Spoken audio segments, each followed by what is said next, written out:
What if we eat a rotten egg? I'm pretty sure we know that we're gonna get sick.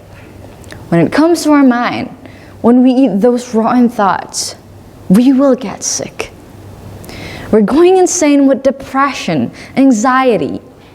We get overwhelmed, but sadly, society has normalized these sickness, or even worse, but they do not realize it. In fact, these sickness could make our life miserable. Or the worst case is, it could lead to suicide. Assalamualaikum warahmatullahi wabarakatuh. Good morning, ladies and gentlemen. My name is Danish from Tunas, Mekar, Indonesia Senior High School. On this occasion, I would like to deliver a speech about the importance of self-love and its effect on our mental health. Most of the time, we're being too hard to ourselves. We do it because we're driven by a desire to excel and do everything right all the time. This entails a lot of self-criticism. And that persecutory inner voice that is constantly telling us how we could have done things better is a hallmark of perfectionism. In fact, perfectionism is bad for you, not just not ideal or harmful and excessive, but actively bad, like cigarettes and obesity. Especially on our generations. The Gen Z, we live in the 4.0 era. We live in two worlds, between reality and the world of social media. We see people posting the so-called perfect life. They post the achievement that they have got, while all they do is partying all night with their friends.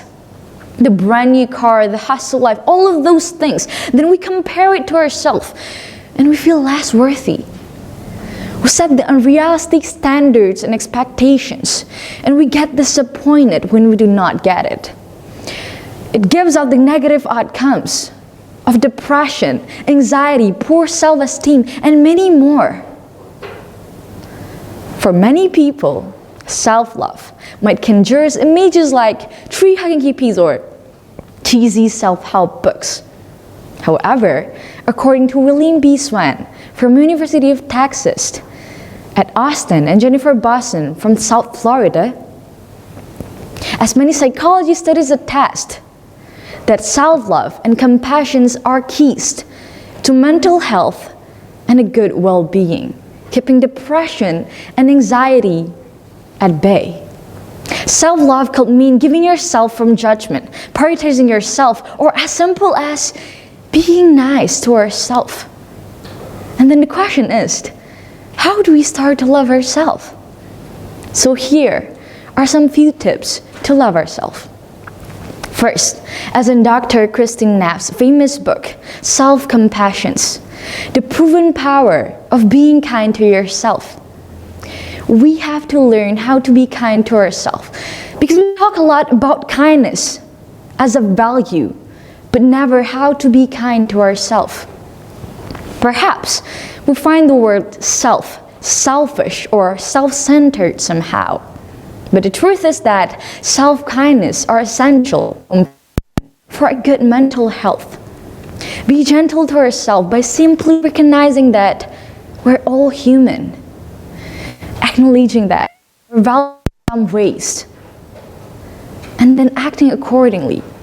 Instead of berating ourselves when we mess up or things do not work out the way we plan it. Do not be too hard on ourselves. It is all about treating ourselves with kindness and compassion. Second, be confident and do not ever compare yourself to anyone else. As Bill Gates said, do not ever compare yourself with anyone in this world. If you do so, you're insulting yourself, and I do agree with his statement. And I believe that God has given us our own specialty. We may be good at communication, so we're able to speak more than one language. We may be good at music, paint, and others, but the point is to focus on what we have and not others. We were born to be different from other people. We're all unique, and that's what makes life more beautiful. Now imagine if a rainbow has only one color. Will it be pretty? No, it won't be. They all have to be different to be pretty.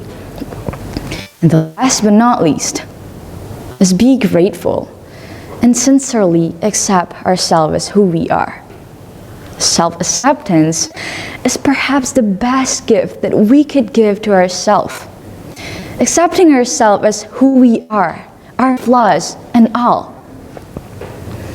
Admit the mistakes that were made. We may be ashamed of the mistakes that were made, but those makes us human.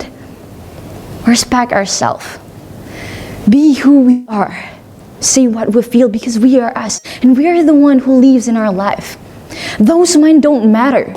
Even if no one believes in us, we have to believe in ourselves. Ladies and gentlemen, in short, self-love is absolutely necessary.